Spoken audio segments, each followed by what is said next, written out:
Hello everyone, welcome to Rani's blogs. তো আজকে সকালবেলা আমি ঘুম থেকে উঠে যথেষ্ট বোর হচ্ছিলাম। আজকে কিন্তু আমার দোকানেও যাওয়ার ছিল না, তো ভাবলাম অনেক দিন ঝাল ঝাল কষা কষা মাংস খাওয়া হয় না, তাহলে আজকে আমি সেটাই তৈরি করবো। প্রথমেই শুকনো লঙ্কাগুলোকে ভেঙে নিয়েছি, আর তারপর রসুনগুলোকে ছাড়িয়ে নিয়েছি, পেঁয়াজগুলোকে কুচি কুচি করে কেটে নিয়েছি যতটুকু কাটা দরকার। এবার তারপর পরিমাণ মতো আমি পেঁয়াজও কিন্তু ছাড়িয়ে নিয়েছি। আমি আমার মাংস যতটা নিয়েছি সেই পরিমাণ অনুযায়ী পেঁয়াজ ছাড়িয়েছি, তোমরাও তাই করো। এরপর আমি একটা মিক্সার গ্রাইন্ডারের মধ্যে রসুন, আদা, শুকনো লঙ্কা আর পরিমাণ মতো পেঁয়াজ দিয়ে আর টমেটো দিয়ে কিন্তু ওটাকে জলের মধ্যে দিয়ে বেটে নিয়েছি।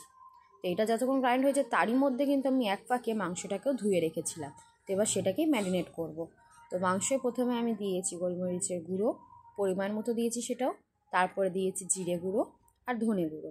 এগুলো সবকটাই কিন্তু পরিমাণ মতো দেবে, খুব বেশি কিন্তু এগুলো দেবে না, না হলে মাংস যখন দেবে তখন কিন্তু দুটোর মধ্যে দিয়ে খুব স্মেল বেরোবে, তো যেটা খেতে কিন্তু একদমই ভালো লাগে না।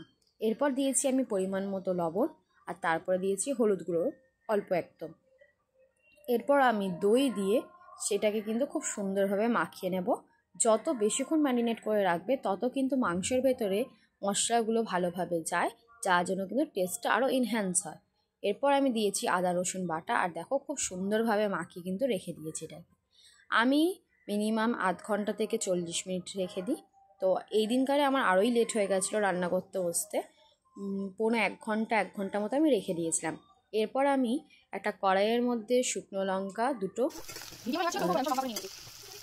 তেজপাতা আর এলাচ দিয়ে দিয়েছি। এরপর দিয়ে দিয়েছি পেঁয়াজটা যেটা আমি কেটে রেখেছিলাম। এরপরেই আমি যেই মশলাটা করে রেখেছিলাম টমেটো, আদা, রসুন আর শুকনো লঙ্কা দিয়ে, সেটাও কিন্তু আমি এটার মধ্যেই দিয়ে দিয়েছি। ভালোভাবে মশলাটাকে ভেজে নিতে হবে যতক্ষণ মশলা দিয়ে তেল বেরিয়ে আসবে না। যখন মশলা দিয়ে তেল বেরিয়ে আসবে এটা মানে বুঝে যেতে হবে মশলাটা কিন্তু ভাজা হয়ে গেছে। এরপরে এর মধ্যে হলুদ গুঁড়ো, পরিমাণ মতো লঙ্কা গুঁড়ো, আবার একটু লবণ, যেহেতু মাংসের মধ্যে লবণ ইউজ করা হয়েছে আগে, তার জন্য এটা কিন্তু খুব বেশি লবণ দিলে চলবে না। তো পরিমাণ মতো লবণ, জিরে গুঁড়ো দিয়ে ভালোভাবে এটাকেও কষিয়ে নিতে হবে, দিয়ে দিতে হবে 2 দানা চিনি দিয়ে খুব সুন্দরভাবে যখন কষিয়ে নেব তখন এখান থেকে যখন তেল বেরিয়ে যাবে তাহলে কিন্তু বোঝা হয়ে যাবে যে এটা মশলা হয়ে গেছে। এরপর ম্যারিনেট করা মাংসটা এটার মধ্যে এক এক করে দিয়ে দেব। আর ম্যারিনেট করা মাংসটার মধ্যে থেকে যে জিনিসটা ছেড়েছে জল আর দই দিয়ে, সেটা কিন্তু আমরা এটার মধ্যেই দিয়ে দেবো, কোনোটাই কিন্তু ফেলা যাবে না। দিয়ে দেওয়ার পর এটাকেও ভালোভাবে কষিয়ে নিতে হবে। এটাও কষিয়ে নেওয়ার পর যতক্ষণ এটা রং আসবে না ততক্ষণ কিন্তু এটা কষাতে হবে। আমি কিছুক্ষণ ঢাকা পেরে রেখে দিয়েছিলাম আধ ঘন্টা মতো। এরপর কিন্তু বারবার এসে ঢাকা খুলে চেক করছিলাম যেটা হলো কি না, আর একটুখানি নাড়িয়েও নিচ্ছিলাম যেন পুড়ে না যায়।